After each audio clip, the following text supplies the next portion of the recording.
Hi, Cougars. Let's go on the Hallelujah flight with James Banning and Thomas Allen. James Banning and Thomas Allen were two African Americans who, in the 1932, went on a transcontinental flight from Los Angeles, California, all the way to New York City. They faced many problems along their journey, and the least of which is prejudice. So let's get started with our story, written by Phil Bildner and illustrated by John Holyfield. And it was published by G.P. Putnam and Sons, an imprint of Penguin Group, Incorporated. A note from the author. I first learned of James Banning several years ago when I moved to Brooklyn. In an African American craft shop on DeKalb Avenue, I spotted his framed photograph accompanied with a brief paragraph noting his achievements. Banning was the first black aviator to obtain a license from the United States Department of Commerce. He was an ace stunt pilot who starred in scores of aerial shows at the Bessie Coleman Aero Club, and most famously in 1932, he was the first African American to complete a transcontinental flight. That means to fly from one side of the U.S. to the other. I was amazed. I taught middle school social studies for over a decade and studied American history in college. How could I never have heard of James Banning? I started researching Banning and was surprised by how little I found other than biographical tidbits and general facts about his historic journey. In time, I did locate two books which provided valuable information and insight. William J. Powell's 1934 Black Aviator and Jack Lynn's aptly named 1988 novel, The Hallelujah Flight. This latter work was based on news reports, as well as the personal recollections and flight logs of Thomas Allen, Banning's mechanic and co-pilot. It is through Allen's eye that I have told the story, and while based on actual events, this picture book should be considered a work of fiction. However, the message here is grounded in truth. James Banning sought to inspire and spur others to act. Perhaps this book will do the same for you.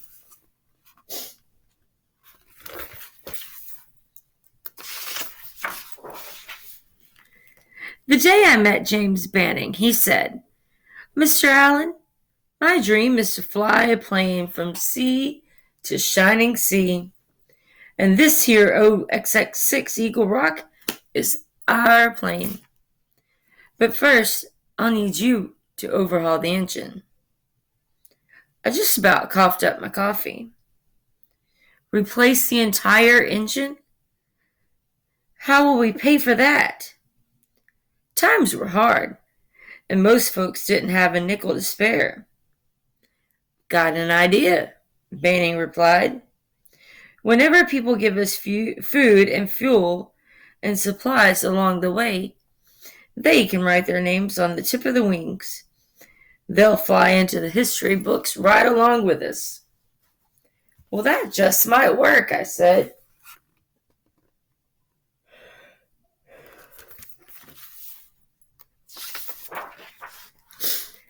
Banning and I got right down to business fixing our plane. The crew from the airport thought we about lost our marbles. "You'll be lucky if that crate gets 2 inches off the ground," cried the carpenter. "Even luckier if it looks 2 minutes in the air," echoed the engineer. "They're a pair of hobos," marked the mechanic. "The flying hobos," they called us.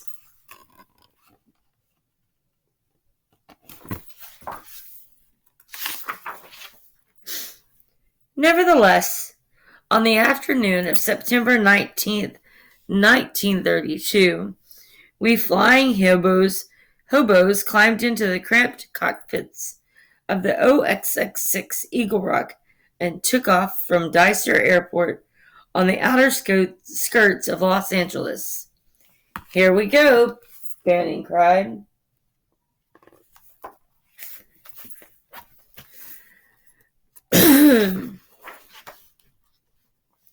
What a racket it made. The engine whined, my fittings creaked, and the tail section rattled. On top of that, our plane seemed to have a mind of its own. Without any warning, it rocketed us into a rise and then shot us down in a dive. It kept us on our toes hundreds of feet in the air. That first day, we didn't even make it out of California. Then again, we really weren't expecting to.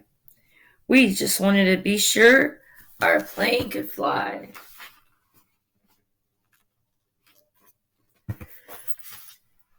When we landed after the first leg of our trip, I inspected our plane from nose to tail. "We have a leaky pump," I said. "I'm going to need some tools and parts. It's time we put your plan to the test." Banning and I headed into town and asked for help. At first, the airport workers, the locals, thought we were missing a few screws. However, as soon as we told them they could sign their names on the wings, every last one of them pitched in to help.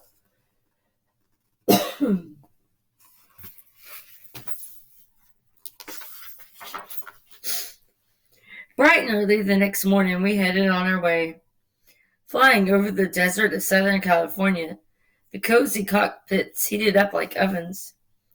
"It's too hot," I yelled. "Do what I do," Banning hollered back. Suddenly, Banning was unhooking his overalls and unbuttoning his shirt.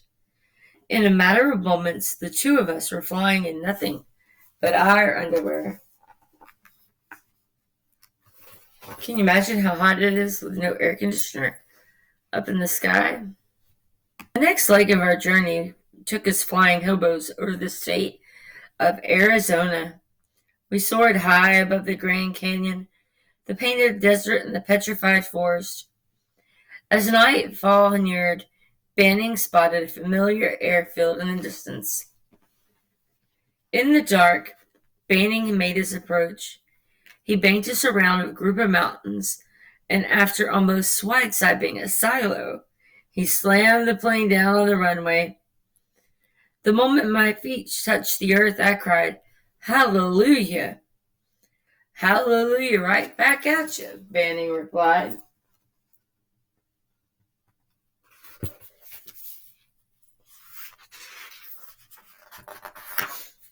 The airport manager greeted us. "Hey, ain't you that fellow that blew out them tires landing here some time ago?" "Perhaps," Banning answered cautiously. "Why do you ask?" "Well, I'll be," the manager yelled. "Thanks to that little accident of yours, the city built us the brand spanking new runway. How can we ever repay you?" Banning's face lit up like a light bulb. "Well, we would be honored if you signed the tip of our airplane wing. And for good measure, how about sending us off with some food and gasoline?" The next day, we were back on our way. However, as we headed east, we encountered something far more dangerous than hot weather and nightfall: prejudice.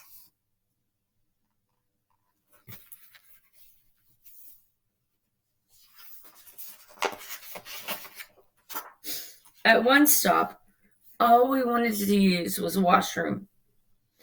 "Climb back in that contraption of yours," the airport supervisor barked, "and go back to where you came from."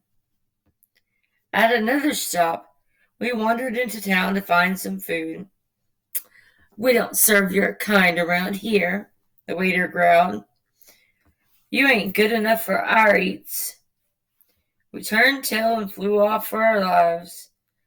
"Hallelujah," I said when the plane wheels lifted off the dirt. "Hallelujah right back at you," Banning replied.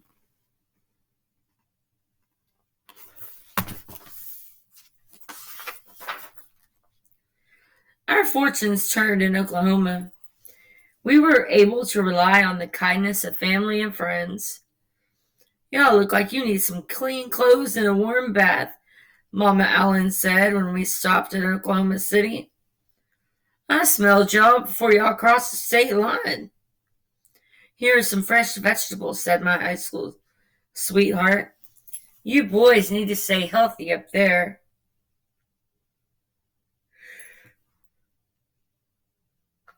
Excuse me. "Take these plugs from my plow," said Banning's brother in El Reno, "in case you get more leaks." "And here are some sandwiches," said his cousin. "I'll make you as many as you can fit."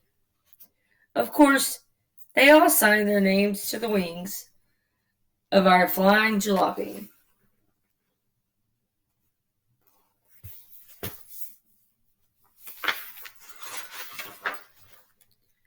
From Springfield, Illinois to Terre Haute, Indiana to Columbus, Ohio, we flew without problems.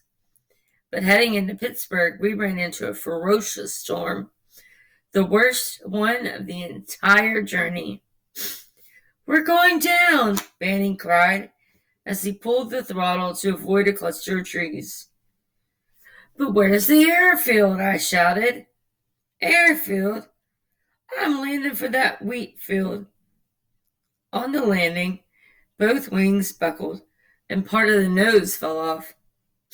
But somehow we made it down in one piece. "Hallelujah," I told my pilot and friend. "Hallelujah right back at you," he replied.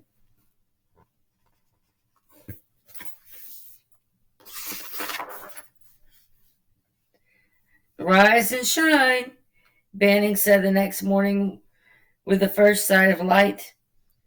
"I can almost taste the salt of the Atlantic Ocean." We jostled by Jonestown, hiccuped past Harrisburg, and dipped over the Delaware before landing at Mercer Airport in West Trenton, New Jersey.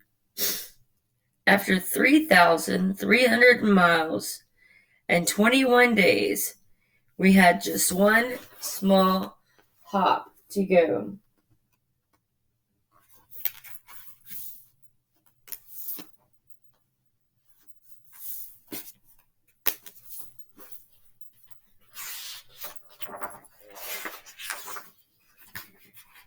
We received a hero's welcome in Harlem.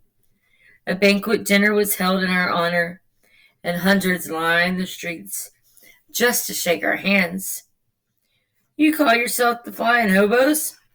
a reporter crawled out as we were greeted the throngs. "But have you got a name for this adventure?"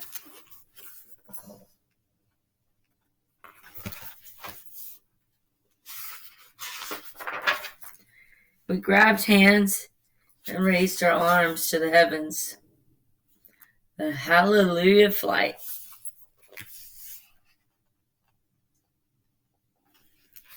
I should say that is the Hallelujah Flight. They accomplished their goal of flying from one end of the country to the other. And they did it all with fighting prejudice as well.